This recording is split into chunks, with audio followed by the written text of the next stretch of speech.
report. Local Government Minister Khadija Amin has denied reports that regional development projects have stalled due to lack of property tax revenue. In a statement, her ministry said the claims are misleading and the issue of property tax was only briefly discussed in a broader conversation on budget allocations. Amin blamed funding shortfalls on under-allocations by the previous administration and said the ministry is focused on reallocating existing funds to sustain core services. Former Minister Faris Al-Rawi slammed her explanation as illogical and accused her of avoiding responsibility. Amin also claimed major corruption in the URP under the former administration, citing misuse of funds and the existence of ghost gangs. A family dispute over property turned violent in Princestown on Saturday morning when a man was shot in the head by a younger male relative. Police say the shooting took place at around 1 a.m. during an argument at the family's home. The injured man was treated and discharged from the San Fernando General Hospital. Officers from Barrackpore Police Station arrested the suspect, who is now being questioned. A TT rideshare driver was tied up and robbed on Saturday night after responding to a pickup request in St. Anne's. The 41-year-old driver was approached by two men, one armed with a gun, who forced him into another location in La Ceiba, Maraval. He later freed himself and walked to the St. Clair Police Station. His vehicle, a brown Suzuki Ertiga, along with his phone, wallet and cash was stolen. The police are searching for the suspects, described as brown-skinned men wearing black t-shirts. Two people are now homeless after a fire destroyed their Pleasantville home late Friday night. The blaze broke out around 11:55 p.m. at a wooden and concrete house on Winston Mahabir Street. Homeowner John Huggins was not present, but his partner Daniel Norton was reportedly at home. Firefighters from the Monterey Post Fire Station responded and extinguished the fire. The Trinidad and Tobago Fire Service is investigating. The house was valued at approximately $150,000. Well, that's news to the hour on WESN. I'm Naomi McNish. Thanks for watching.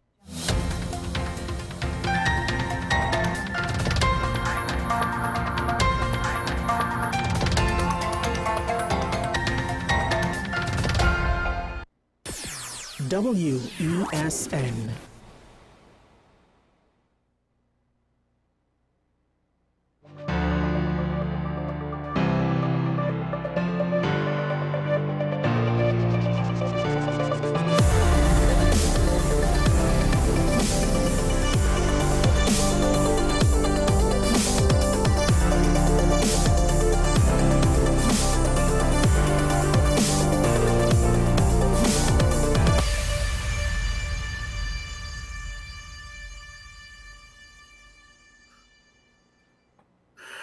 Welcome to Talking Point. Sean Michael Small here.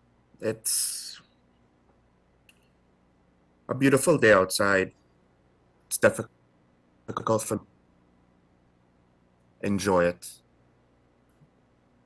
There was a mass shooting event, I believe, overnight, and a kidnapping and crimes like this. At times it affects me, and I try not to let it play out too much publicly. I'm not trying to win sympathy points.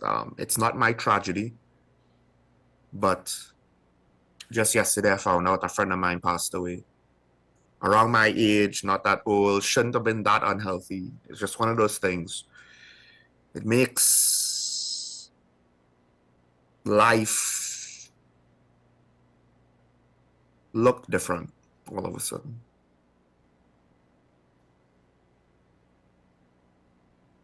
And you'll never know what families of murder victims and accident victims go through unless it happens to you. And it's not that something like that happened to me. I'm not immediate family. But at the end of the day, it does give you a bit more perspective, not necessarily that it's always needed or always welcome. But that's just my situation. This is Talking Point at WSND Content Capital. The world goes on, no matter what personal tragedy you've had to deal with. And a lot of people have had to deal with a lot from COVID on down. And I think one of the things that we will underestimate once again is the critical situation with NCDs or just life. Life will throw us curveballs and challenges, and some people will end up with tragedies that are completely unexpected because we are unintentionally or intentionally, and to some extent unknowingly, we are somewhat arrogant in our own belief of our own knowledge of our own selves. When the fact is we barely know a little bit about a little bit on what makes us tick. And then on top of that, to compound that, we build systems for our social interaction. It goes from informal systems of, well, that's my neighbor, that's my community member. Then as it scales up, you need more and more formal structures. And one of the things that always bothers me with this is that the problems of these structures are essentially of our own making. My friend who passed away, he passed away not because of an accident, not because someone did something negligent, at least as far as we know. But something happened to him and his health suddenly. We can't really know how much control we have over that. We could try, but with regards to our own systems, our school system, our system of government, the social promise, the social contract we have, whether we know it or not, the expectations that governs our social interactions. You know, we take it for granted. Don't harm other people so they don't harm you, right? These things are essentially of our own making, and yet it's one thing when life causes things to happen outside of our control. It's another thing when we allow things to break down and they're technically within our control, but it's complex because it involves so many people. The government of Trinidad and Tobago technically involves over 1 million people. That makes things complicated. Now, one of the things that I think we allow to fail is how we view job performance in TNT, or rather how we view promotion in TNT, promoting people to the next level. And there's an interesting phenomenon which I believe it's not necessarily built in, it's not intentional. It's unintentional, but it's probably very real. Can't remember if I mentioned this before, maybe in passing, not speaking about it fully, but essentially the way how our labor market works, we tend to promote people not up until they reach their best position, you know, the highest that their skills and ability and personality allows them to reach. You don't promote them to that point because they do well there. So let's try them out at the next step and we promote them again. But then now at some point, everybody will hit the ceiling. Not everybody is going to be a good CEO. And then half the time the CEOs make a bad decision and they have to get removed because at that level, it is what it is. But the point is people get promoted and the promotions only stop when you start to fail. Do you get demoted back down to the previous level where you were succeeding? That's not really a thing, right? So you end up in a position where you're not doing good enough to be promoted again. Potentially you're doing so bad, you might end up getting fired if it's allowed to continue. How many situations employers and the employees themselves, or I say employees, but it would mean potentially supervisors, managers, are willing to have those tough discussions and accept reversing decisions that aren't working. Now, I say all that to then go into the topic with regards to the situation with the promotions list for sergeants. And I know Mr. Diego Martin called in yesterday and spoke briefly about it, but I think he more or less was correct. shows a situation that implies, at the very least, a lack of merit. The expectations for promotions were not one where the police officers that took the case to court were looking to be promoted on merit. It seemed as though they were just looking to be promoted because the culture, the expectation based on what was done in the past was that everybody will be promoted.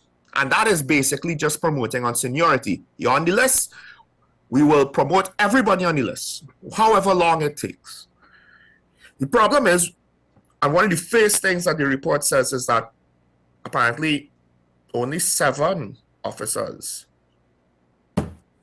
over 200 officers were still on the list, only 7 passed the next qualifying exam. So the irony of the situation is keeping the list that has been formulated on the results of an exam most of them pass, if based on merit, would be detrimental to their chances of being promoted. But there was a practice in the TTPS of using the list, of promoting names on the list until all the names were promoted. Or I guess the report says, or the report says that the judge said until all names were exhausted. So in some cases, it could be retirement, etc., etc. Or for whatever reason, you leave the force. Police officers have health issues. And health issues, but then also health issues from injury. So health issues from NCDs and the like, lifestyle diseases because of the rigors of the job, those who are dedicated and committed and put the work above their health, they end up staying in their station, working overtime, overnight, wearing the same clothes from yesterday, doing the next workday, etc., etc. All of those things will chip away at the list. But Justice Ricky Ram basically said, well, that there used to be a practice, but that practice is not a legal requirement. Thank goodness, because again, it seems as though politicians and senior officials speaking on national security try to imply that it was not just based on seniority people were being promoted. Try to imply that we're looking for the best. But the problem is we don't always see those results, both at the top, but also in cases like this, which ironically, when some effort is being done to fix the system, not necessarily always great efforts, but in this case, I think the commission is trying to do the right thing here. Not even a right thing saying there's something significantly horrible that needs to be fixed. Just the right thing of, well, the list is old, let's restart the list. Makes sense, right? And these officers said, no, we don't like that because we have expectations. We feel entitled to be promoted. It's not about earning anything. Funny enough, how our society runs, mostly the public sector, but I think this also spills into the private sector. The entitlement is not too dissimilar to what they say about the current younger generations, millennials and Gen Z and all of that. What they feel entitled to is somewhat different, but maybe there's something to look at the universality of human psychology. We just feel entitled to different things. But in this case, you're not entitled to be promoted. You're just not. You have to earn it. That's what it's supposed to be. So the court basically, the judge basically said, on the other hand, it appears to the court that to permit an order of merit list to exist in perpetuity or until it is exhausted, no matter how long that takes, is itself irrational, having regard to the duty of the Commissioner of Police and the needs of the service as a public service provider. And he's saying it's not about fairness in the sense of, and I think perhaps maybe, I don't know if it's because of the legality, Because he said it's reasonable to conclude that such a process, right, that is to say revising the list, is bound to lead to a level of inequality. Such a process could result in persons who are not on the list being elevated above those on the list, which itself would then result in challenges to the list. And I think he's saying it's reasonable for this to happen. Because it's not about promoting people at an equal pace. You're not entitled to the next step just because you were there at the same time he was there. And I think even in the private sector, there are people who think, oh, I have been here just as long as the other person. But what if the organization identifies the other person, provides more value, and or is more suitable for the responsibilities of a higher position? Just because you're a good worker doesn't mean you're suitable for higher responsibilities. Not everybody's a good leader.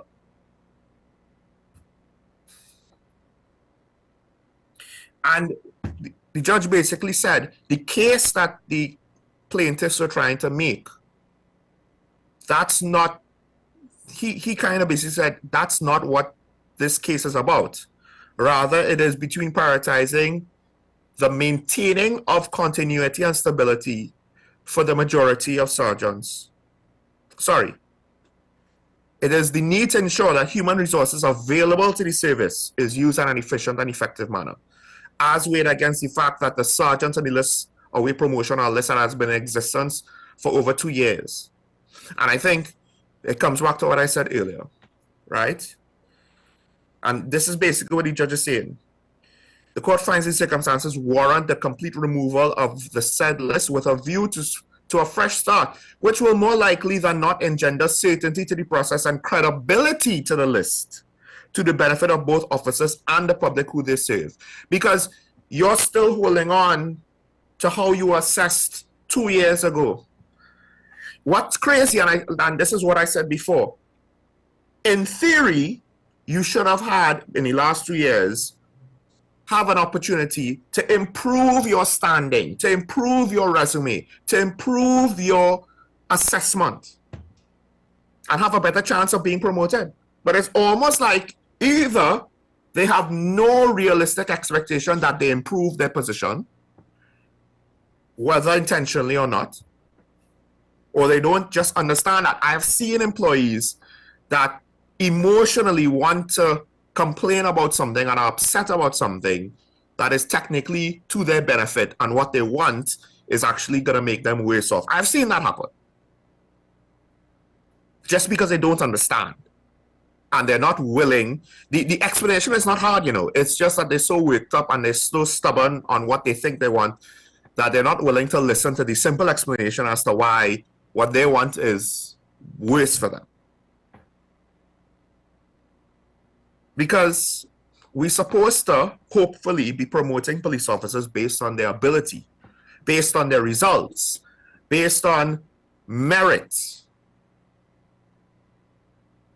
And this is just another situation that exposes the fact that we could probably say for the most part, the police service was not an institution that promoted wholly based on merit. And this goes into one of the topics that I'll speak about today. Dealing with crime is a long-term issue. Because if you promote based on seniority, anyone that has any sort of critical eye with their own workplace, and you've seen people promoted and you're like, just because he's here or she's here longest, they were promoted, but what was the result if they were not suitable for the promotion? Sometimes they are, because they have the experience and they're more mature and they might have been overlooked in the past. Sometimes they're not. And then the results of the organization will suffer, because leadership positions, it's not just their job performance, it's also the job performance of everybody underneath them that gets affected negatively. Many a business or organization or paramilitary unit, police force, military force, has had their overall performance drop, or in the case of small businesses, potentially cost the business everything because of selecting the wrong leader. And now this has caused the results of the case is that the sergeants who brought this to court, the case was dismissed. They had to pay legal costs of the commissioner of police. And hopefully this opens, this sets further precedent, because the commissioner wanted to redo the list, restart the list. Hopefully this sets certain precedents that as there are more legal cases, because there have been a lot of legal cases over promotions, and not all plaintiffs have won. And hopefully precedents like these will shore up the law governing these things with our national security services. Because it's also the Regiment and Coast Guard in this case. I can't remember about the prison service if they have a lot of cases, but they might, but not necessarily for promotions.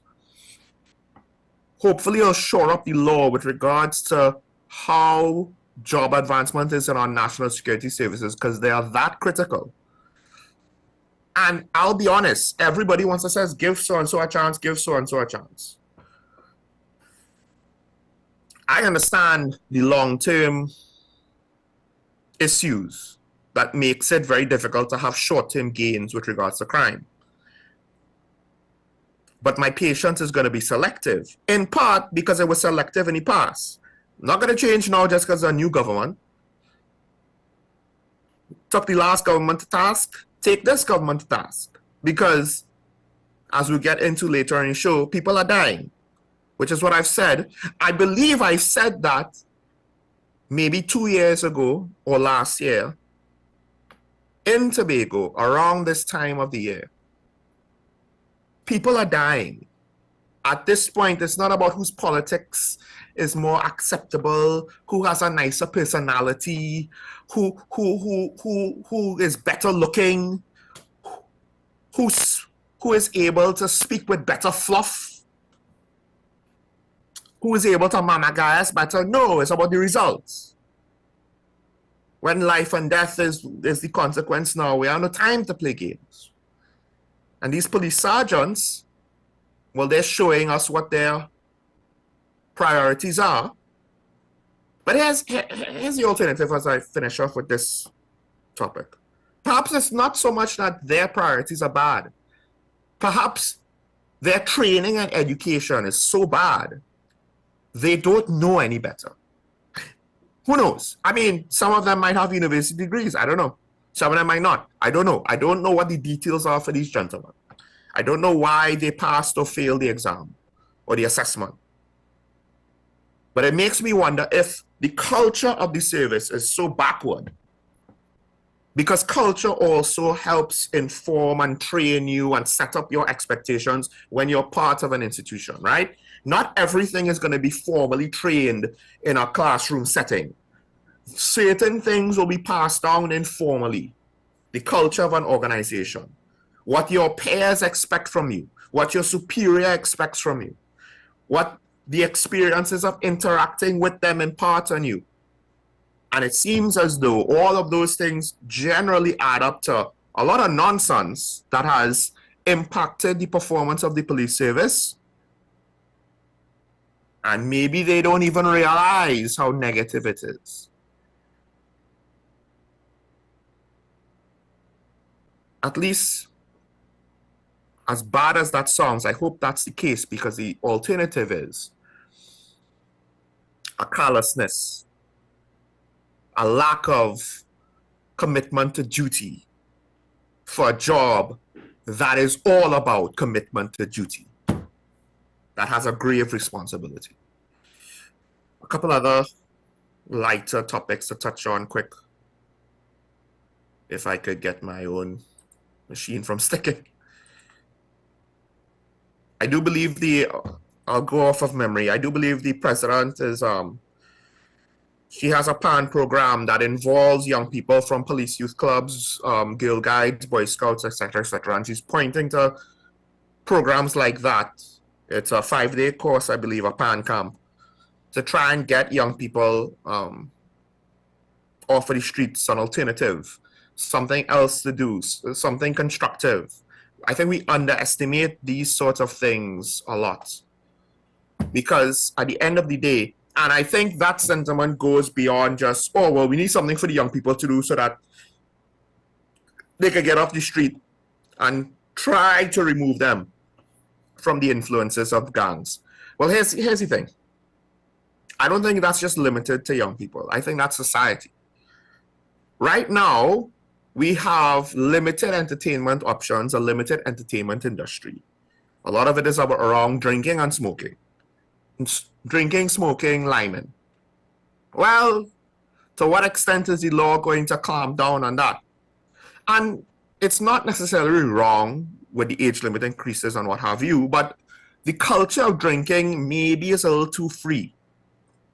Road safety is something that we take more as a guide than as a requirement. To what extent do we have to now consider the fact, what is the alternatives for the population? So yes, there is the whole negative influence of gangs, but then also, what are some of the issues? Because gambling is not an age issue. All demographics, we have a social problem with gambling, in my opinion at least, and that might be shared by others. Drinking too much in excess, that I think is a problem. I have no problem with drinking, and even getting drunk, obviously that's bound to happen with alcohol. But drinking to excess on a regular basis, we have issues like that. So it's the obvious cases are the young people. We need alternatives for them to keep them engaged in something constructive, to try to remove them from just being on the street, to be influenced by who knows what and who knows who. But it comes back down to having opportunities for people to find something constructive to do with their time, to engage their brain. All of that not only keeps them away from bad influences, but also helps them with development. But that applies to adults too, to not just waste away with the doldrums of work and then we go for a drink after work. So then at some point that's not enough. So work, and then we smoke some weed after work. And then sometimes that's not enough. Eventually that doesn't get enough. We need a bigger thrill, right? So work, and then, hey, something harder than marijuana. Work, and, oh, well, let's take this $10,000 and go to the casino. Because it's exciting. It's addictive, like a drug. If we win, we get a high. And like a drug, we chase that high. That is more often than not going to happen again or very often. But of course, with young people, it's a bit easier to see. And I think we also just underestimate it. That's why, you know, when we have budgetary problems, what's the first thing to go? All the extracurriculars. But the problem is, a lot of the extracurriculars are going to be the place where young people will find unique aspects of themselves that will help inform their path moving forward. Whereas if you just study academics, most of them will probably feel incomplete and will not fully know what next to do. It's technically the most effective part of their development, in the sense of, if you want a practical job that will pay you a salary, this is very important. Not everybody that does music, that learns to play an instrument, will be able to earn money playing an instrument. But the development and the finding of yourself, academics is a one-size-fits-all system right now, and that could change. And maybe if it changes, then it could have a more effective impact on young people's development. But an extracurricular like a sport or music, anything like that, gives them more room to just experiment in that medium, in that space, to discover themselves, to find out something about themselves, to learn not just something about themselves, but also to maybe get a clue or hint of how to move forward in life with regard to their personality. We could give them degrees and academically teach them subjects. That doesn't necessarily fully develop them into adults. Not every adult that goes through a university process learns who they are as adults. And to get there, they have to have some sort of medium to work that out for themselves. Otherwise, if they're dependent on other people to tell them, oh, this is what an adult is, at some point, that will fail them when they run into a question that they were not told the answer to. And if that's what your child is equipped with, where you tell them this is what an adult is, and you give them a very detailed description, you could do that for every challenge you encounter while you're there. But at some point, they will get older and encounter something you didn't equip them for, and then what they're going to do. Then they will have to start trying to figure out how to do this thing on their own, how to figure this out on their own. They'll have to figure out how to figure it out on their own. That's how far behind the process they'll be. Not necessarily for the better. Last thing I want to get to. There was a report, somebody, I think he might have been interviewed on another morning show, but there was a report in one of the newspapers. Someone brought up the point of how is the age limit increases going to affect tourism, and they brought up Carnival. Now, in a way, Carnival might be okay because we went to all-inclusive, so do you really sell alcohol? So now it's highly dependent on how these laws are written, because there are already loopholes baked in that could be exploited for 18 to 21-year-olds, right? Because to some extent, they're kind of exploited for people younger than that. Let's just be real. But also, I think a lesser question would be also just tourism in general. Now, I know that I've seen it in a very small number of cases where 18 to 21-year-olds or 18 to 20-year-olds from other countries whose age limit is 21 come here, enjoy alcohol. Those that did it didn't necessarily do anything crazy. You know, their family didn't bother them over it. Technically, they were adults, right? And they were generally responsible. And I don't necessarily see a lot of foreign tourists at that age, at least in Tobago. Our demographics start from maybe a little bit older to families with children or grandparents. So I don't know to what extent it'll impact us there. It might have a little bit, but the funny part is our tourism industry is so behind. It doesn't really matter. It's not going to have that big of an effect. With regards to Carnival, I think Carnival will have its loopholes baked in, depending on how the government writes the legislation. It'll be interesting to see what they decide to do about that. I actually expect them to be unable to cover every eventuality. I don't think our legal drafting, there's nothing to suggest that it is capable of giving us something that robust. Or at least it could be, to some extent, due to the time frame. If you give them a year, yeah, they might be able to knock out a great piece of legislation that could cover all of the important eventualities that we may want it or need it to cover. But if you're saying, oh no, we'll have it by next month, you rush people to expect the best work, right? So it was an interesting thought. I don't really think it'll have that great of an impact. I do think, however, it might have a great impact if tourism gets off the ground, and then all of a sudden we'll realize, oh, we've limited ourselves in a certain way, which is fine. Just what are we going to do to compensate for it?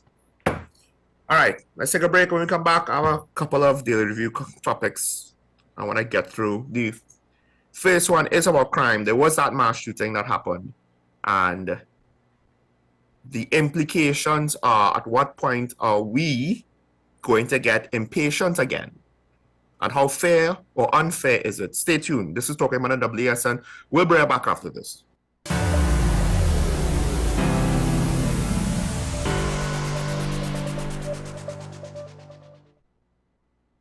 Get ready for the biggest business-to-business event of the year. The Trade and Investment Convention, happening on July 17th to 19th at the Centre of Excellence in the Koya. Doors open from 10 a.m. to 6 p.m. on business days and 10 a.m. to 7 p.m. on consumer day. Dress code in effect for business days. Park and ride available from Constantine Park and UETGR North Car Park all days and NAM Devco on the 17th and 19th. Sponsored by the Ministry of Trade, Investment and Tourism, Exim Bank, Bal Roop Group and Bmobile Business. Do you need treatment for obesity or any related abdominal procedures? The community hospital now offers minimally invasive laparoscopic surgery done by an American-trained, board-certified surgeon with over 20 years' experience. Give us a call at 235-5479 for more information. The Community Hospital of Seventh-day Adventist, where good private health care is affordable. If these walls could talk, they'd cry uncle. They didn't plan to become offices or yoga studios. But they've stood by us, even when we got a little stir-crazy. For that, they deserve some thanks. They deserve Benjamin Moore. Struggling with heart health or frequent migraines? Discover the simple steps to reclaim your energy and vitality. We're diving into a topic that affects about 422 million people around the world: diabetes. Tune into Wellness Unlocked, the series that delivers expert advice, practical tips, and inspiring stories to help you take control of your health and well-being. Your health matters. Don't miss Wellness Unlocked. Watch now on WESN and take the first step toward better health.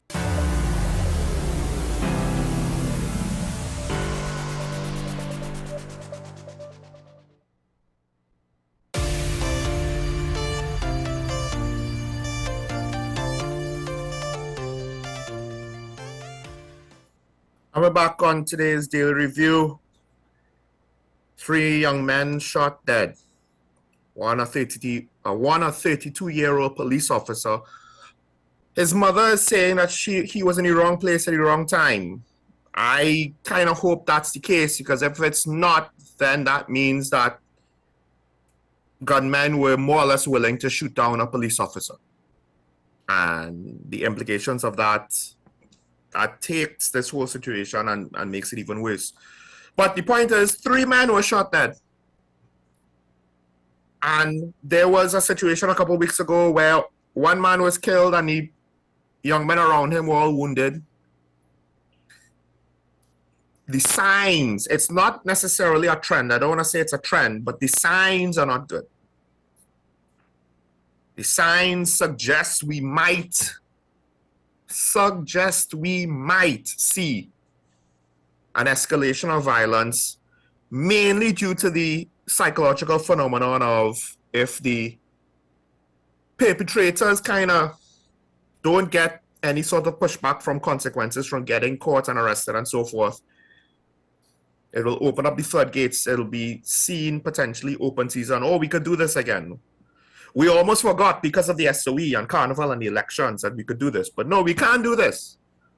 And to what extent will the desire to be more violent, to try to dominate whoever else, to try to intimidate whoever in whatever capacity, whether it's extortion or gang rivalry, will push the violence? Ironically, competition.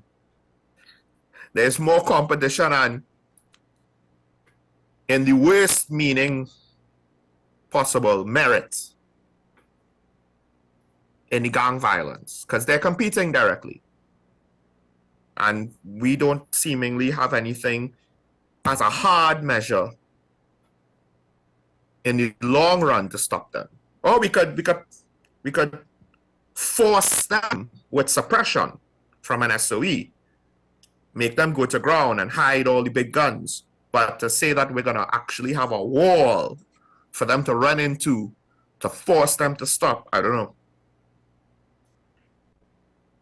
One of the situations is there was a toddler apparently in the vicinity of the victims a few seconds before the attack happened. Just lucky that the timing was as late as it was. Any earlier, and that things could have been worse. The community is calling for greater police presence, but they're also talking about the fact that in Gonzales, this wasn't always the case, which is why it's not just because a police presence will suppress the violence, but you have to deal with the root cause. The root cause is, why do these gangsters want to be violent? Part of that is they feel they could get away with it. So they want to push the envelope in order to outcompete the other gangs, their rivals. But also, why do they have to do that? And then that goes into the motivations of leading a life of crime and what have you. And in the long run, all of those things need to be addressed. But in the short run, to be fair, you do need to suppress the violence. You need to try to get people to survive long enough so that they could live to see the long-term solutions take effect. So the Commissioner of Police himself, there was a headline, post-SOE murders reflect a return to usual criminal patterns. And this is what myself and a couple others on the show and probably in law enforcement were afraid of, and probably around the media, all of the various stakeholders and opinion givers. Criminal normality. There have been 22 murders for this month so far compared to 39 for the same period last year. So things aren't bad. But I guess the point is we've plateaued on how much better it got from the SOE. And part of it was early in the year that I was happy to see. We didn't see the kind of mass casualties, indiscriminate shooting into a crowd, shooting into a group. Now, to what extent are we seeing that now? Because the one a couple of weeks ago that only had one deceased victim, they used automatic rifles in that. So the level of violence in that case, it was a return to that pattern that we were seeing on a semi-regular basis or regular basis before the SOE, last year, the year before.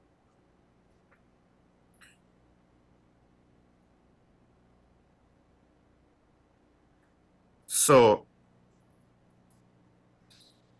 I think at this point now, the commissioner is pointing to, well, there's a good relationship with the Minister of Homeland Security. And he himself is seemingly is given both leeway to some degree, but also hopefully, we don't know to what extent, right? And it's hard to judge it now because this is not the UNC's budget, this is the PNM's budget, and they just had amendments to it. They just could tweak it, find money somewhere to pay it. But Minister Alexander is adamant about getting more resources for the police, which I agree with.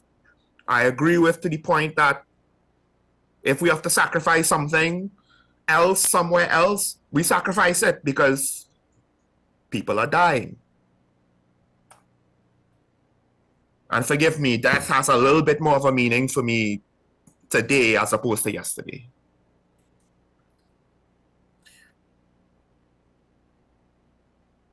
So I'm not entirely too sure with regards to the means and the methods. Just going back to the commissioner quick, as a former intelligence officer, he's looking to say, okay, we need more technical and technological intelligence gathering, not just human intelligence. Now, some people might say, what human intelligence? It seems as though we have a lot, we just can't translate it into evidence. And technological information and intelligence might be in some ways easier. It has its own complications. I don't know if it's necessarily easier to translate it into evidence. He's also pointed to the fact that, look, self-defense laws, he's all for it. And I guess it goes back to what I just said. We need things in the short term to try and ensure that people survive this period of crime. And maybe stand your ground laws will help with that. You know, it's not necessarily a long-term solution, doesn't necessarily have to be a long-term solution. Of course, again, it's not so simple. It could bring with it complications that might end up doing more harm than good, right? Now, the commissioner is also pointing to AI models. I don't know how much faith I'll put into that, to be. AI is highly dependent on the user, which I think is intuitive, because the whole point is, you know, it's supposed to be it's a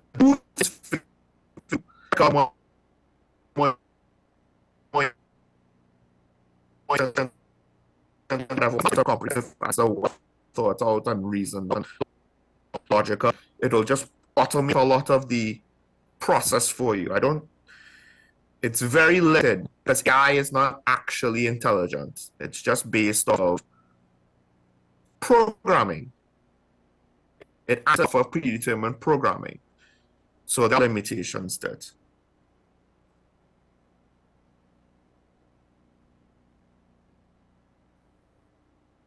But I want to go to the comments on the Minister of National Security, but I'm having technical difficulties myself here.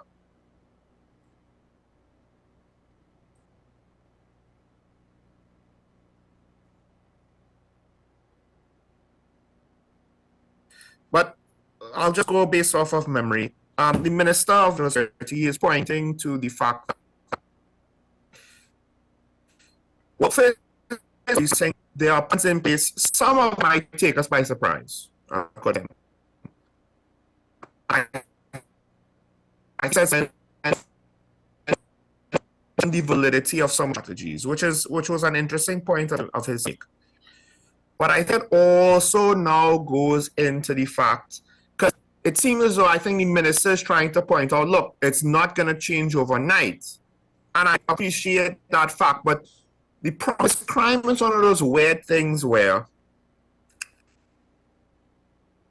and at some point I thought about being unfair with the PNM over crime. But I didn't necessarily outright push back against it. And that's the thing. Crime is one of those topics where you're going to be judged unfairly. The consequence of death, of murder, is grave to a population. You're not judged fairly. People are going to want results. And it's one of those things. And this is not too dissimilar CEOs of a corporation or high-ranking military officials at times of war. It's reasonable wakes and potentially you're out. Now, we've been in situations where it's not just been one mistake, two mistakes. But to some extent, you could argue, as it might be with how aggressive the criticisms on crime fighting are, it's kind of fair compared to a high-stake situation where the people have a chance. Because the whole thing with the promotion stuff on the TTPS has probably been going on for too long, and it's been public knowledge for too long. And things like that in other situations get leadership sacked because it's potentially a sign of mismanagement. It's a sign of dereliction of duty that these things were allowed to continue, allowed to happen in the first place. So the commissioner and the minister for Homeland Security, I say there's no magic wand, there's no silver bullet. I get that. Now, for a very brief point in time, Marvin Gonzalez, MP Marvin Gonzalez, was Minister of National Security. He is coming to criticize his situation, but I think he's coming to do it saying, look, you all say you're reducing crime when you're reducing crime. And of course, the obvious thing to say is, well, you gotta be reasonable. It's only been a couple of months. But like I said, I actually did think to some extent, not in all ways. Not in all ways. To some extent, the previous administration is being judged harshly. Now, they themselves are responsible for some of that because the poor leadership and the poor messaging angered people, and rightfully so. But the time frame and the ability to treat with crime.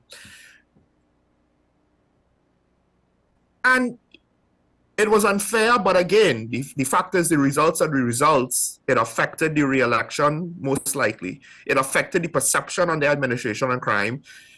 And I'll acknowledge that it might have been unfair, but the flip side is, and this is where I'm reconciling public sentiment. So what? In this case, like I say, people are dying. That said, what's fair is fair. And the thing is, yes, okay, the PNM has been in charge for 10 years, so we saw the murder rate go from 500 a year. So a proliferation now went way too than what they left. They didn't leave a good situation back under the partnership, but they inherit a worse situation. In most other things,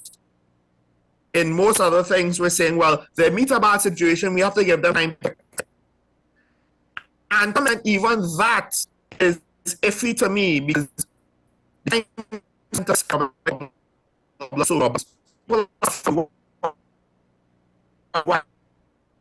watch time. It's not do it's plans. Like someone situation. Oh my, they were under hardship for a couple of years, but then the government came in and they sorted things out. And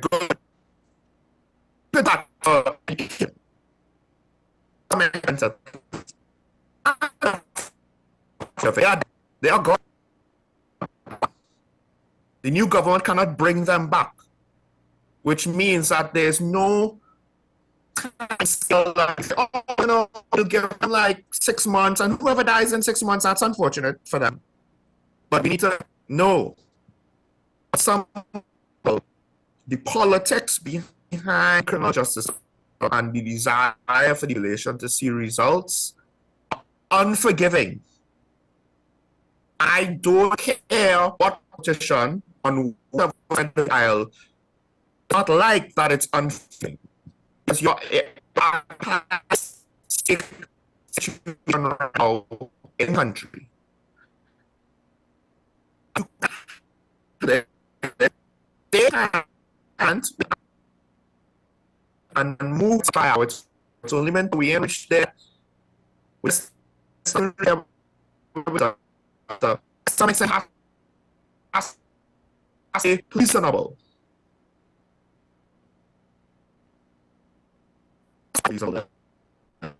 But unfortunately, inheriting a situation that is sort of inherently compounding fact, they have to stay with it. So they also have to go out now.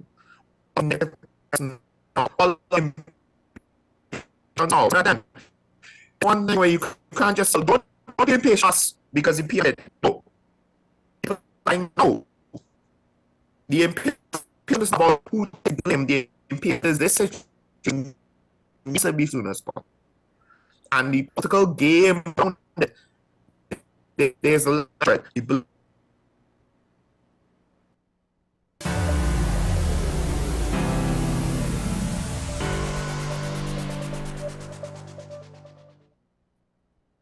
Get ready for the biggest business-to-business event of the year.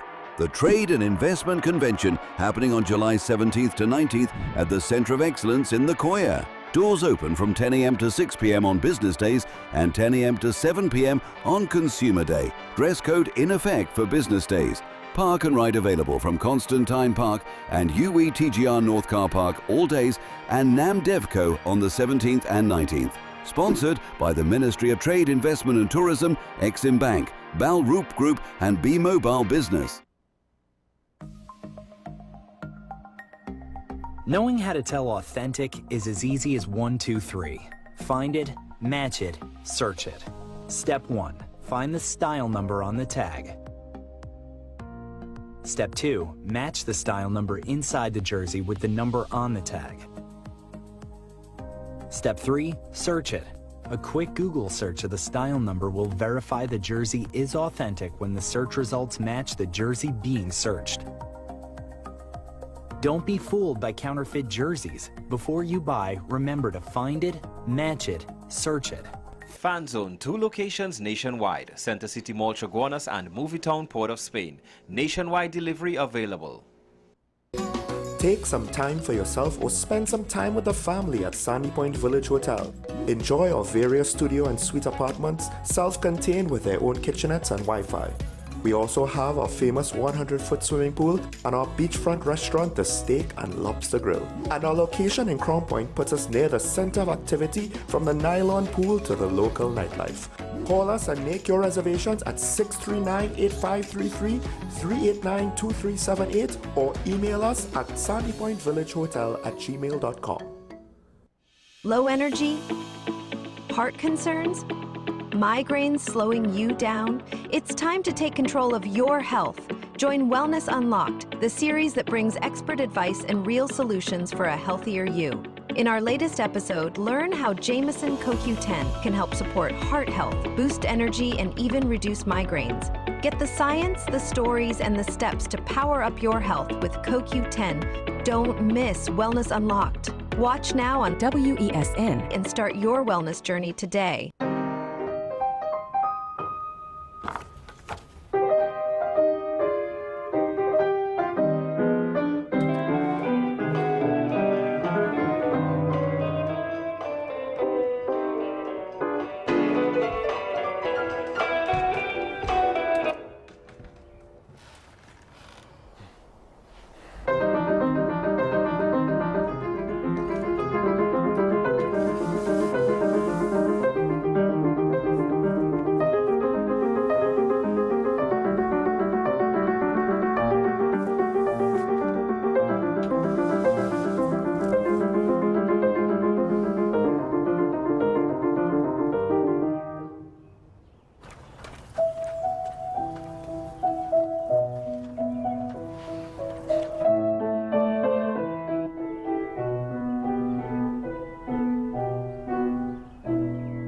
Our award-winning show is back, and this season promises to be even more exciting than before.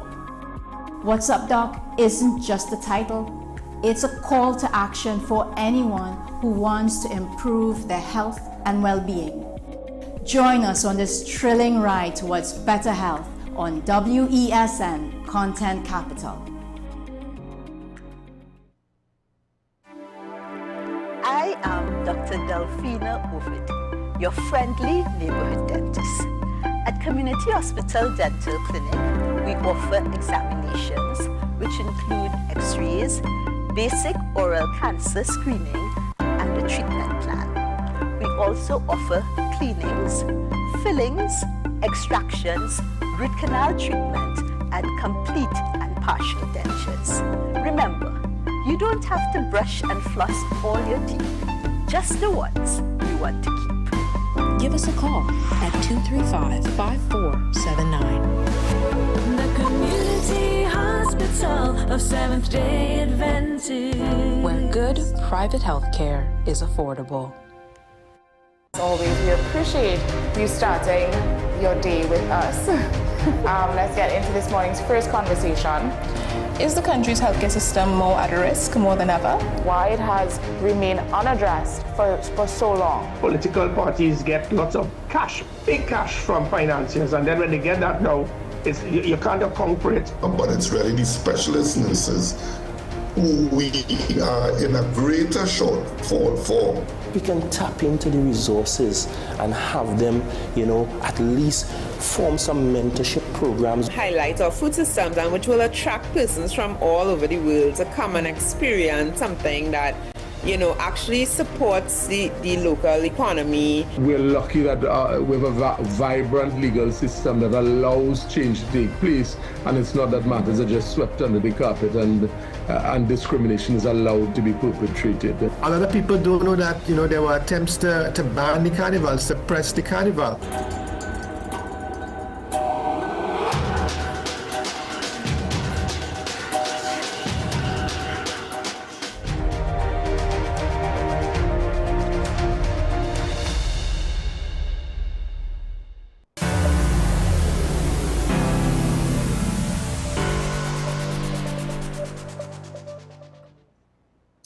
Welcome back. Apologies. Had some technical issues, I think, on my end, not on our crew's end with my machine.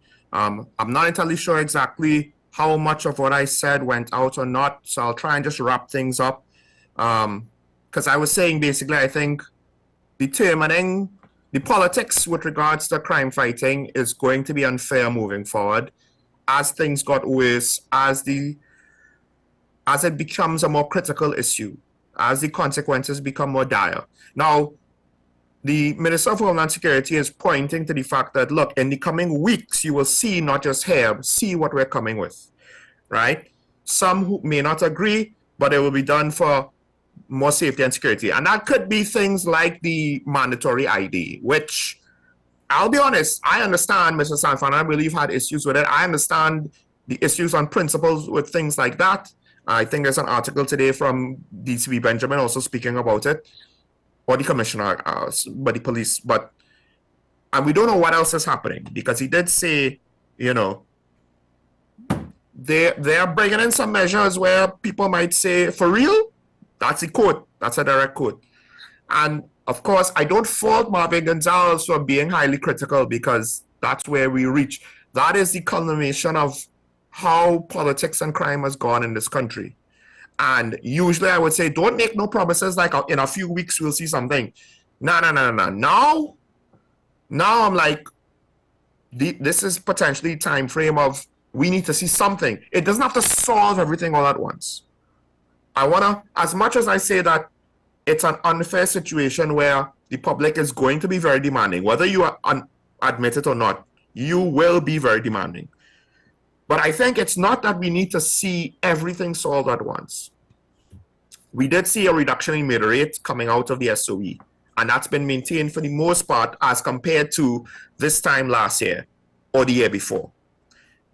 At the very least, what we need to see, minimum, that reduced murder rate maintained, something done about those high-profile, high-violent attacks with automatic guns, with mass shooting victims, you know, and we need to see maybe new strategies that don't necessarily have to solve the issue, but they have to show, hey, we're trying something new, we're trying something innovative, and not something stupid for the sake of trying something different. Because that, in different issues in TNT, we see that every now and then. Someone says, oh, well, let's try something new. But when you look at it, it's kind of obvious that it's stupid. And the critics will say it's not going to work. It obviously is not going to work. And then no one's surprised, except maybe the person that proposed it, that somehow magically the not well thought out idea did not work. So we don't want to see that. And obviously we want to avoid Minister Alexander repeating the mistakes of his predecessor's predecessor, not then Minister Gonzalez, but then Minister Hines, and those communication failures, because that's mostly what was Hines' problem. And so far, Minister Alexander is doing that. All of that helps build up the perception of the public with regards to fighting crime. But we do need to see a little bit more now. It's not just a perception issue now. As I said, in the last year or two, people are dying.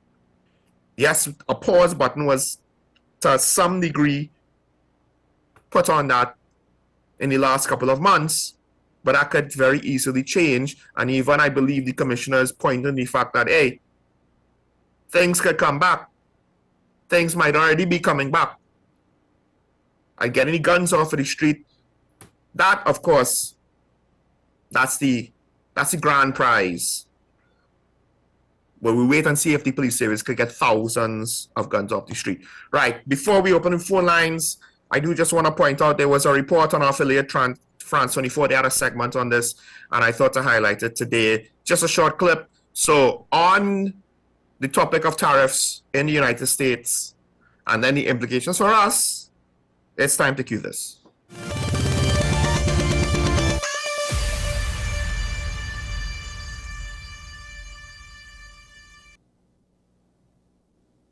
Well, it's time for our business segment now with Charles Pellegrin. Charles, you're focusing on the U.S. economy. That's right, Karis. Later this Tuesday, the U.S. Department of Labor Statistics is expected to release its June inflation data, the Consumer Price Index. This is a gauge that is followed extremely closely, especially in the current context of Donald Trump's global trade war.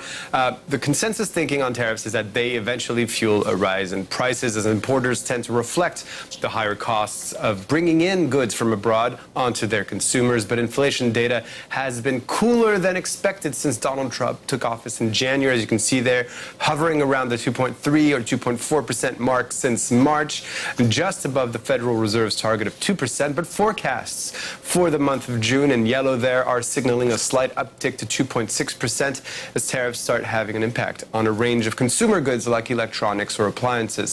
So what's at stake here? Well, the U.S. president's word. Donald Trump ran a campaign promising he'd put an end to inflation for U.S. consumers. Earlier, I spoke to Nella Richardson and asked her for her take on inflation in the U.S. Well, inflation has been very sticky in the United States. There's been a tremendous progress in declining the pace of higher prices, but it has been sticky for several months, mainly because of services. So here's the question when it comes to new tariff policy, at least in the short term. Will we start to see a rise not only in the service inflation that we've become accustomed to in the United States, but also in goods inflation? And remember that imported goods, it's not just about the final consumer goods that you'll see in the CPI, it's also the intermediate goods that show up in the production process. So we won't get a read on that right away. That's probably a longer term trend and impact in inflation over time. Why hasn't that tariff policy showed up yet on the readings so far? What have importing companies done to delay that impact? Well, we saw early on, both for consumers and producers, some pull forward spending. So inventories swelled at the beginning of the year, even consumers went ahead and bought goods that they thought would be subject to tariffs. So, you know, the question here for economists is whether tariffs, which is a tax on imported goods, is a one-time hit to inflation or if it triggers escalating inflation. And you can see that even within the profession, there's a split association of whether tariffs will have a short-term impact or a longer-term impact. Over time, I think as the trade and global trade system adjusts to new policies that frankly haven't yet been set, we'll have more information on the direction of travel. But for right now, in the short term, it's likely that inflation increases a bit. All right, Charles, take us through what's happening on the markets then. Well, equities in the Asia-Pacific mostly rising this Tuesday after China's GDP grew higher than expected in the second quarter at 5.2%, though weaker than in the first quarter, 5.4%. Good news with regards to concerns over the trade war with the U.S. and the country's issues with low consumer demand and a real estate crisis. You can see the Hang Seng in Hong Kong up 0.75%. And in Europe at the open, we're seeing positive trading in equities as well, boosted by those China GDP numbers and also shrugging off Trump's new tariff threat of 30% against the EU. That's a deadline for August. So, a couple of things. One, you know, where China's economic position being positive globally for global security is probably actually better than you would think. They have less incentive to go on adventurism. The trade war potentially could encourage adventurism. We've seen the use of force try to compensate for economic decline post-COVID. To what degree that affected Russia's decision to invade Ukraine, for example. The coup in Myanmar, I believe, is to some extent because of that dynamic. Now, with regards to the American tariffs and their cost of living, there were two things essentially. One was the price of goods that they import for retail, for consumption, the finished goods. But then also, and this is something that we should be quite aware of, the cost of intermediate goods meant to then be utilized in the production process to make a finished good in America. So they could get hit with price increases because of the tariffs, because of that, right? Because if you get into a trade war. To some extent, for us in TNT, what we should be hoping for and this is a bit of a double-edged sword now, and I'll say why in a bit. The Trump administration wants to increase American manufacturing. With regards to food production, that might be a good thing for us, because then it won't be affected by the trade war. And if it expands, it might actually, maybe in some cases, increase its scale. And Americans might even increase the scale of alternatives that it can't get to replace the imports that it used to consume that it's not consuming. Local alternatives might increase the scale of production there. All of those things could potentially be beneficial to us. The flip side is, they have been, if you pay attention to things like nutritional reports and the like with regards to food products, you would know that in the rest of the world, the kind of things that they allow, they would not allow what America allows. The types of ingredients, the quality of the food. And that's our main import market. To what extent do we want to necessarily go there? The other thing is this: if it becomes more expensive for global traders to sell goods to America, there might be a glut on the international market of these products, because their production levels would have, they might change them because the trade war isn't sudden, but their production levels, the factories that they built, all of these things you can't change very quickly.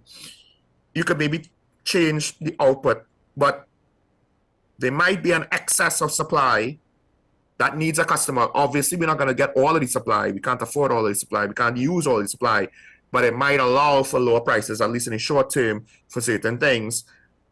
There are already importers that look to goods that are not American. Of course, American cost of shipping is generally going to be cheaper, but this might provide us a way now to find other markets. But also, perhaps it's a lesson of, once again, why we need food security to some degree. To some degree. To what extent, we don't know, because has anyone really gone into the situation and asked the questions and gotten the data? What could we afford? How far could we push it? What variety could we afford with our capacity? That's practical. It makes no sense if we have a lot of variety, but we're growing a little bit of everything, and it's not enough to meet our demands, our basic food consumption demands. So to what extent also would it be more effective to focus on a cash good, a cash crop, and then import food, but we're earning it back, so the balance of trade is net zero or positive, as opposed to, all right, fine, in that case, it's not food security, but at least it's not a one-way ticket. But still, to some extent, food security would be ideal, because who knows when global trade might collapse again, whether in a short period of time or a long period of time, thanks to a global pandemic. With that said, we'll open the phone lines now. Diego Martin has been waiting, so we'll welcome the call. Good morning, caller, you're on here. Good morning, Sean. I hope you're enjoying your time in Tobago. Now, it's hard, but I want to talk about crime. Are you hearing me? Yes, I'm hearing you. Hello? I'm hearing you, caller. Go ahead.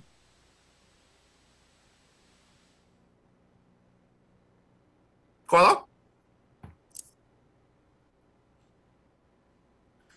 Caller, if you can hear me on the TV, and you can call back. Yeah, I think we lost your call. He probably wasn't hearing me. Call back and just make a contribution. Don't worry about the interaction. Just call back and make a contribution. Try not to talk to me through the television. So once I put you on air, just go with it, and we'll see how it goes. So, as I was saying, this times of adversity around the globe are potential times of opportunity. It just all depends on how we navigate it. Because at the end of the day, we do have to worry about American inflation, and also consider the fact this: to what extent is our economy has a service industry that's a major contributor? Because really and truly, our service industry is still dependent on actual physical products like alcohol. Now, we produce some of our alcohol ourselves, but even that, I don't know if it's the most efficient thing.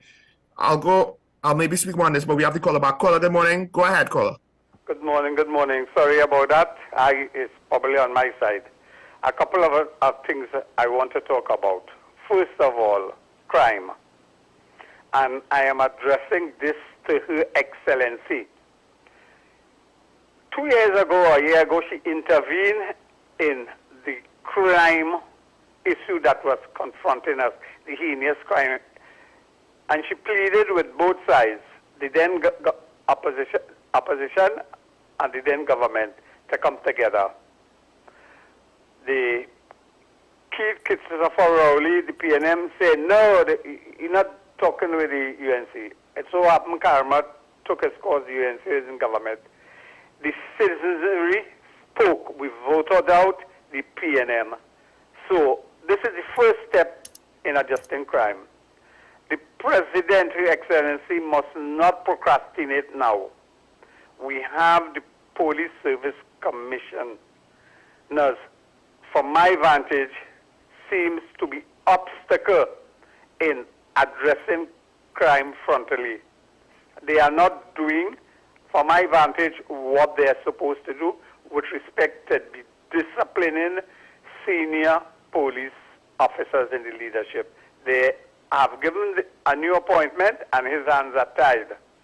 The President, she is an attorney, she understands what's going on, she intervened into the crime fighting, now she has to act, and I'm hoping that on her own volition, she take the necessary step to appoint a new commissioner of, not a commissioner of police, a new commissioner of the police service.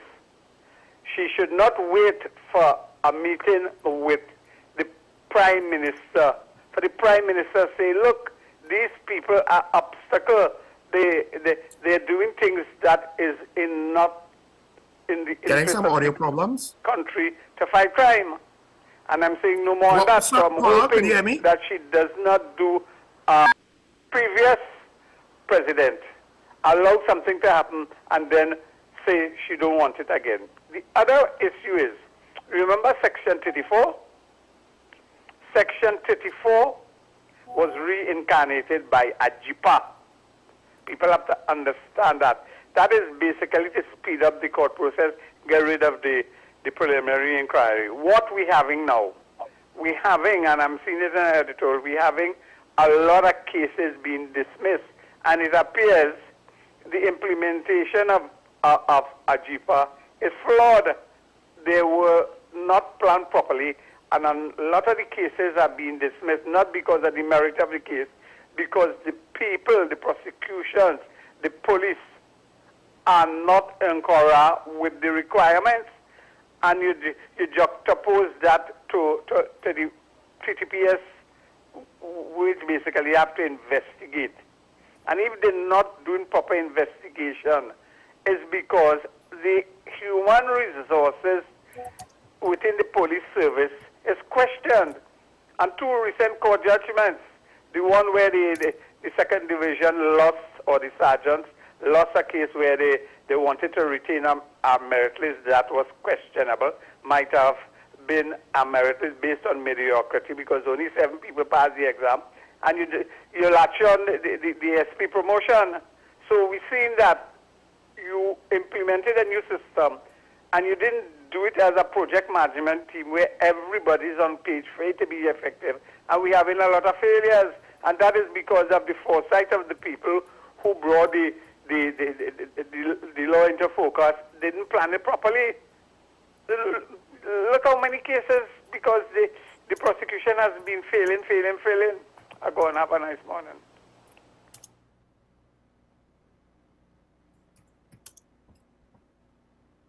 All right. I'm having some audio issues with the caller, and I'm not hearing anything further. I know we have a call on WhatsApp. I don't know if we could try and transition to the next caller.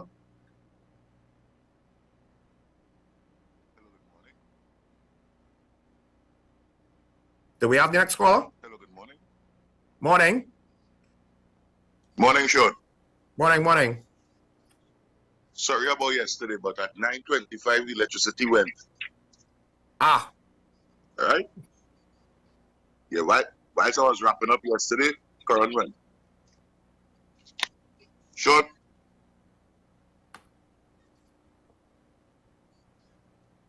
Hello? Go ahead, Colonel. Now, what I want to tell you is this. Because somehow or the other, we are thinking straight, right? If 7 officers pass an exam, out of a whole total, and then you have a poor detection rate, it's mind-boggling to see that these people still clamoring for promotion. Now, the second thing is this. The commissioner of police supposed to let these officers and them understand, hey, all they have to be performing to get promotion. You know. It's only in Trinidad and Tobago, they want to pay people more money, but they don't want to work harder for it, you know. That's a fallacy, brother. And what I want to end off with, you see the ID card law? I would like anybody to explain to me how that would help reduce crime. Because it is more control and discriminatory, in my view, against young black youths, rather than a tool to fight crime. I would like the Honorable Minister and all of them. And as we're talking about promotion in the service, the Honorable Minister is the fastest policeman I see rise through the ranks of the service. And you know, he can't make a proper sentence. He can't formulate a proper sentence on you. I would like somebody to explain that to me, sir. Have a good day. Thank you. Thank you, Gola. Well, tactically speaking, let's just say, ideally, I think his career path would have been as an operator. That's his strength. He ended up being in media, and because of that, he's now in politics.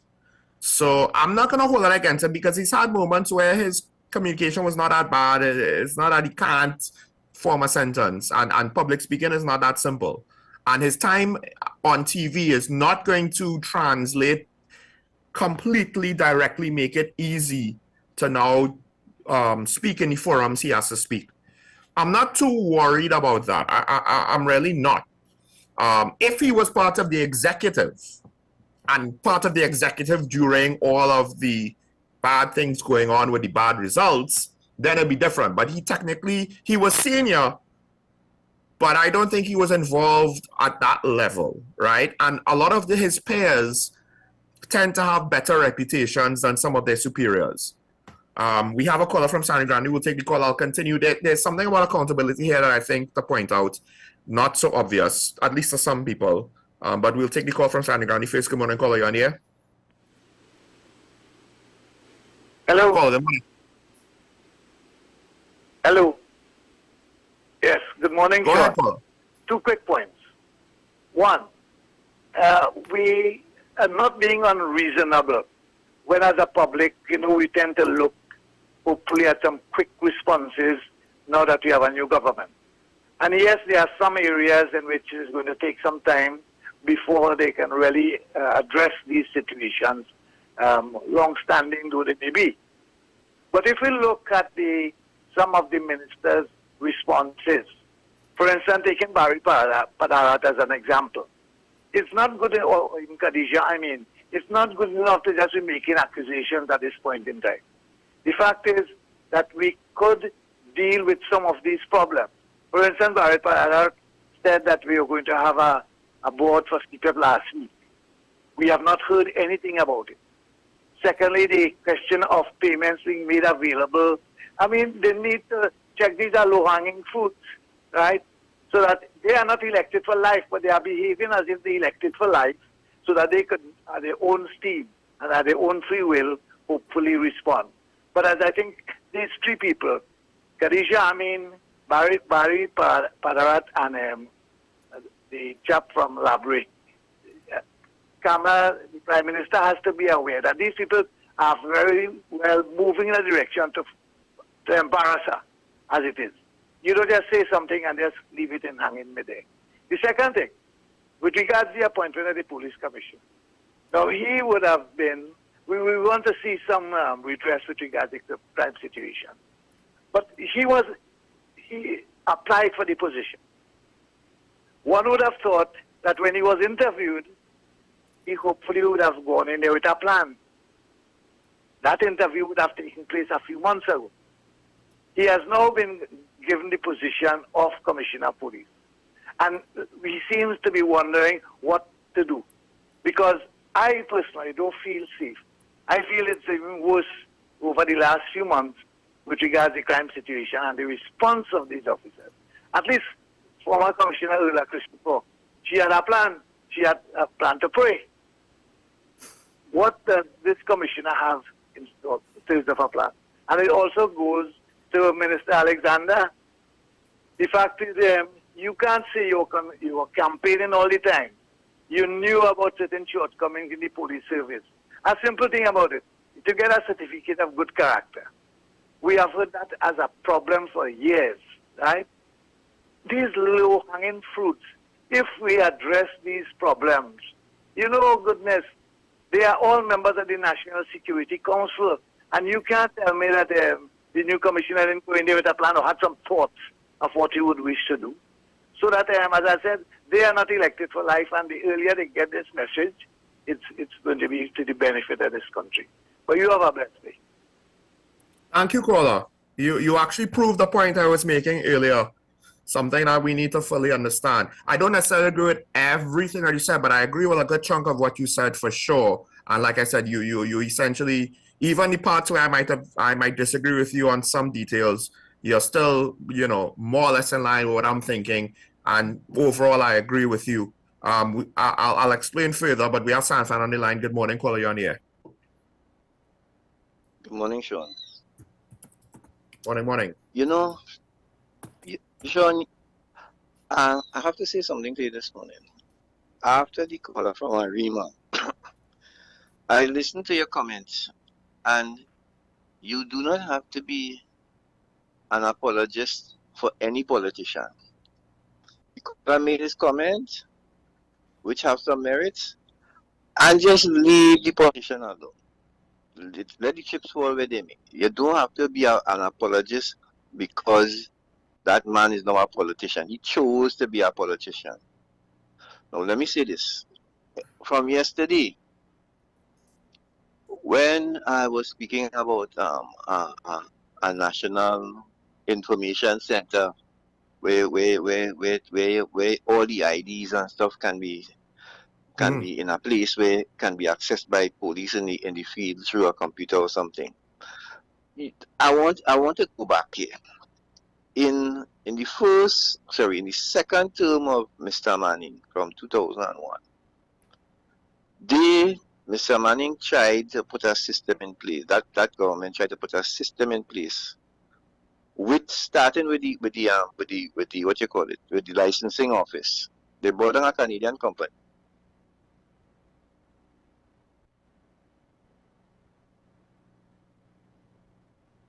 Caller?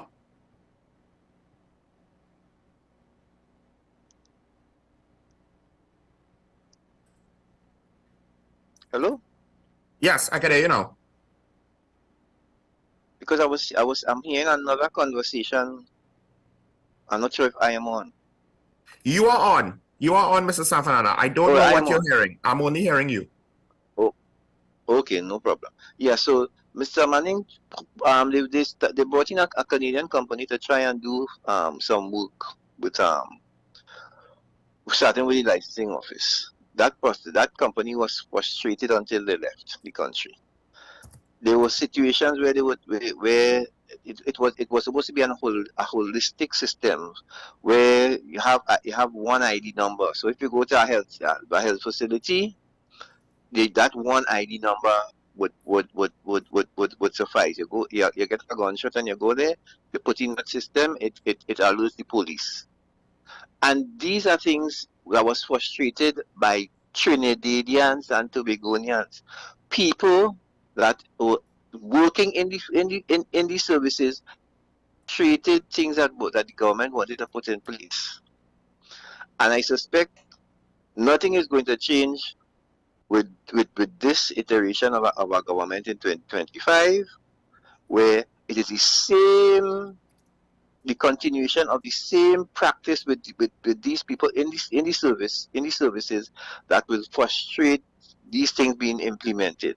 And I have to say, it is time we really have a merit-based system within the public sector, a serious merit-based system, a serious appraisal system that can stand scrutiny to deal with, because this thing with the sergeants, listen, all this crap he keep hearing.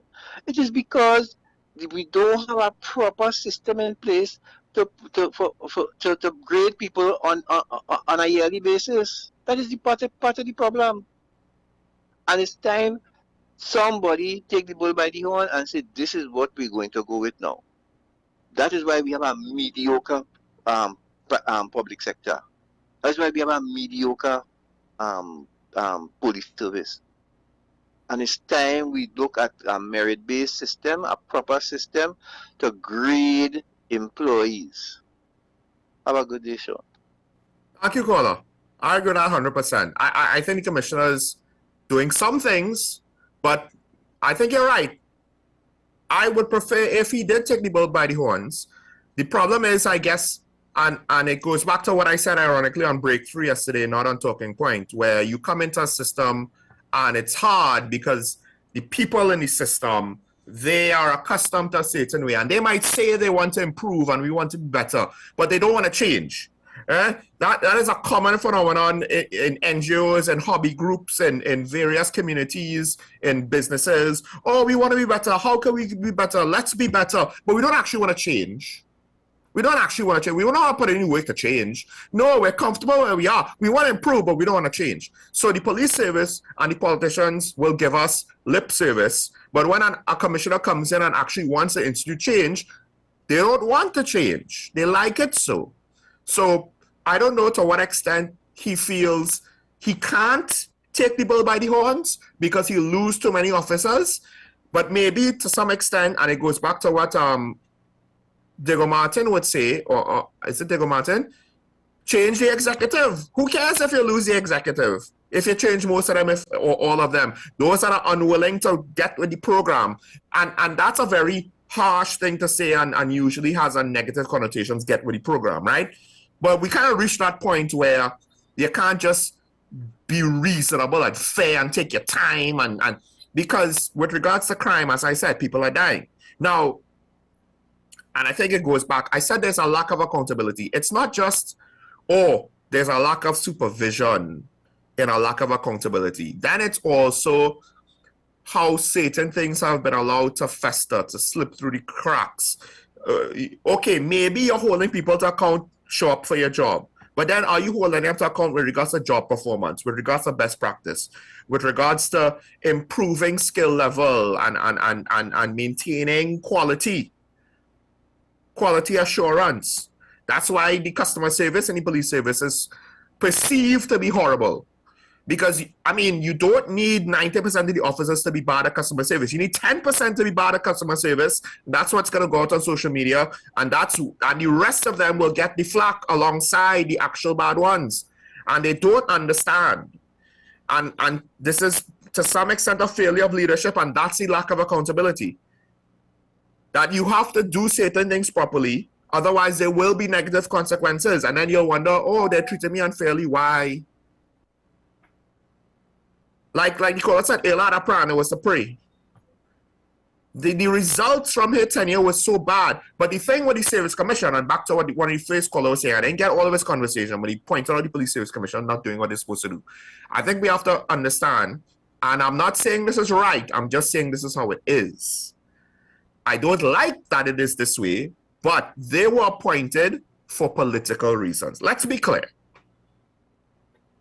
Politics was involved in the appointment. Politics was involved in the decision-making. Now, to what extent, I don't know, right?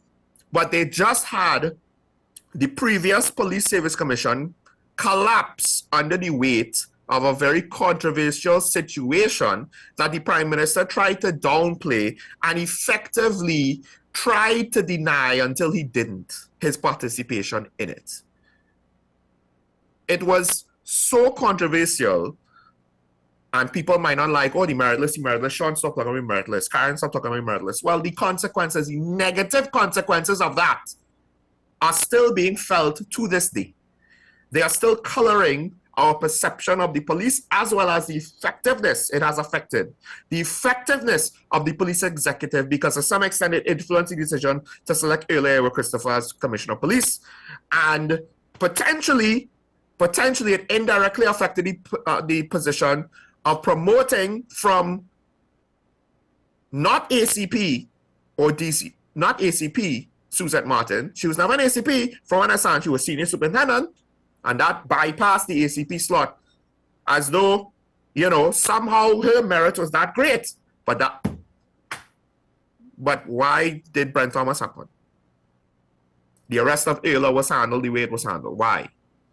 The DPP, by all accounts, it seems, was not consulted in that arrest. Why?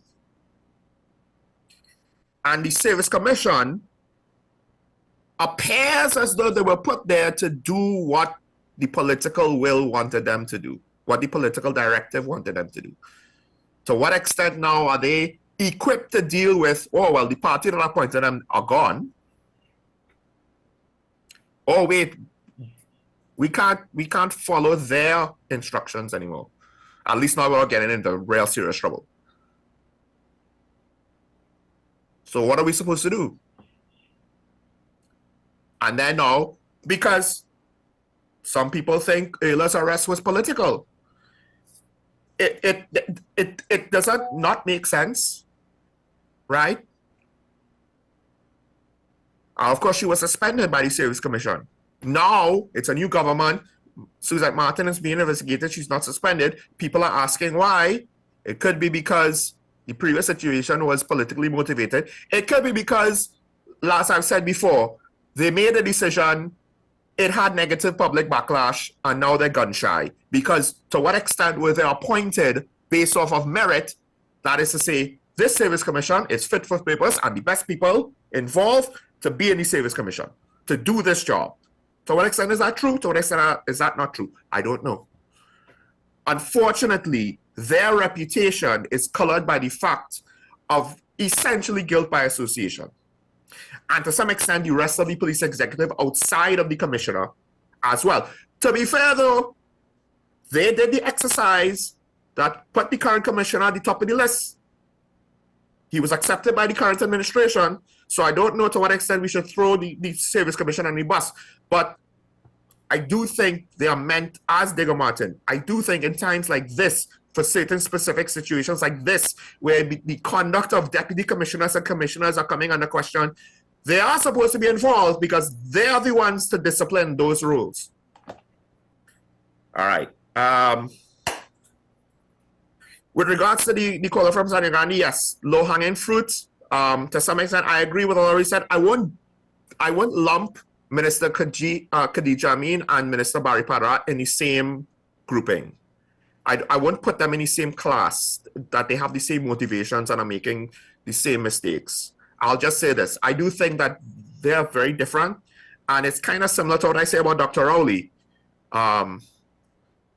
They might be doing similar things, but I don't think it's for the same reason.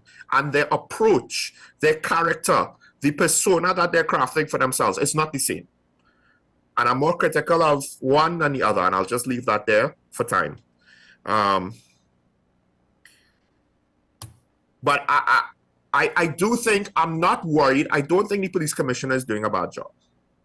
It's just that we might not get the results we want, and then in hindsight, it might not work. But right now, I'm seeing enough to say, okay, let's continue. Because it's not as though we have 10 people to replace him who are objectively better, and we know that for sure.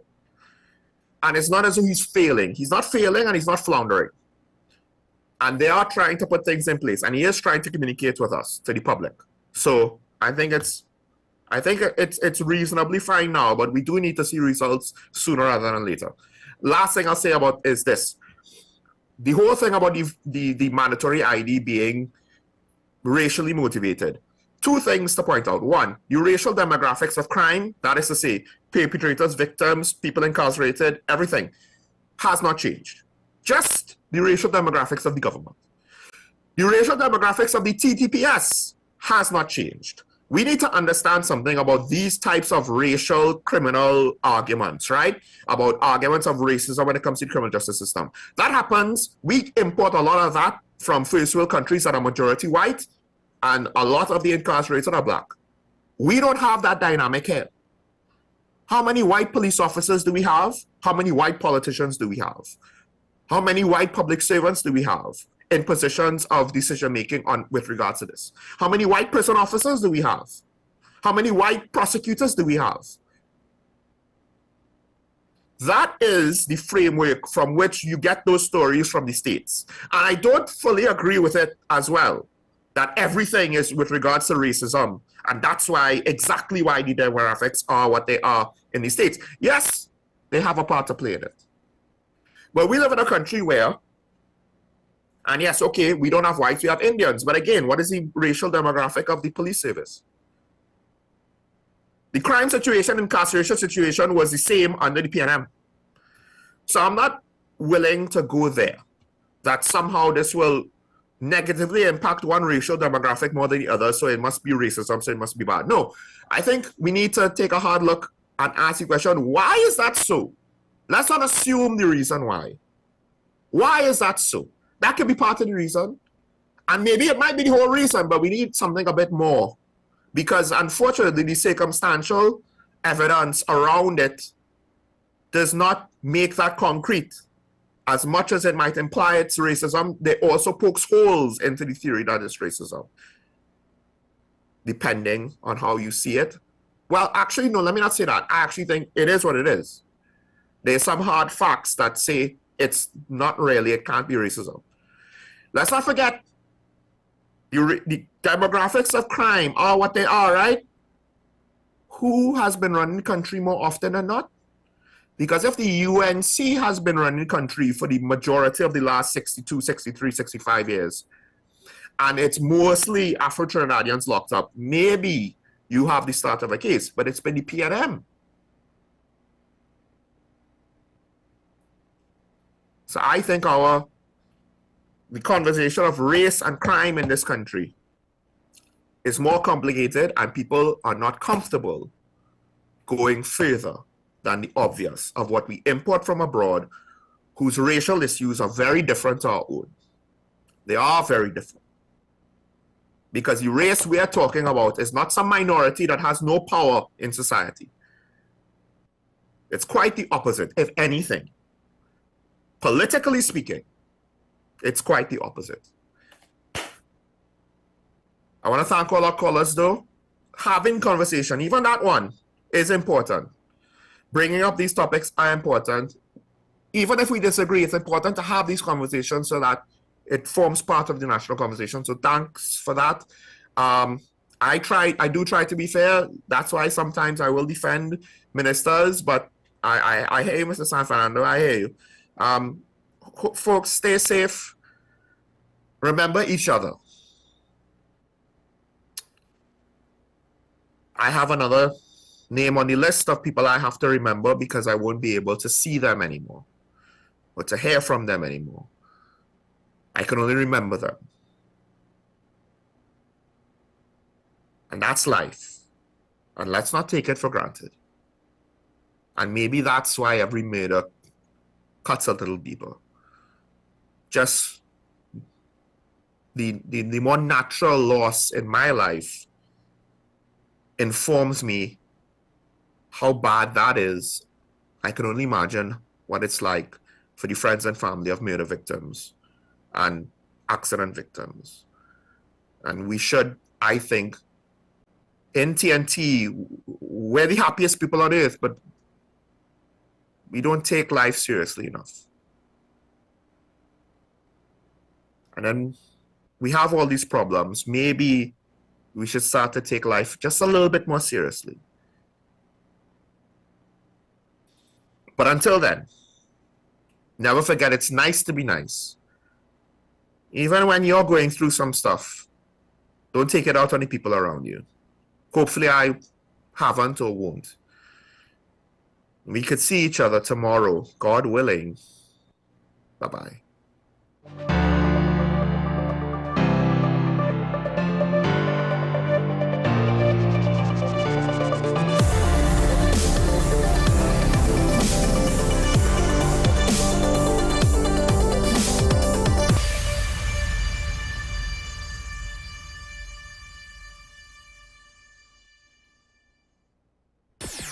WESN.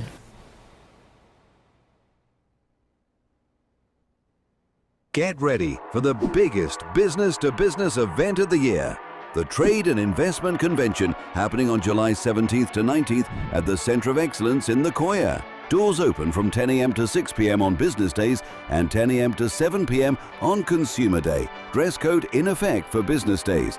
Park and ride available from Constantine Park and UETGR North Car Park all days, and NAM Devco on the 17th and 19th. Sponsored by the Ministry of Trade, Investment and Tourism, Exim Bank, Bal Roop Group and Bmobile Business. Hi, I'm Claudette, radiographer at the radiology departments at the community hospital. We offer high quality service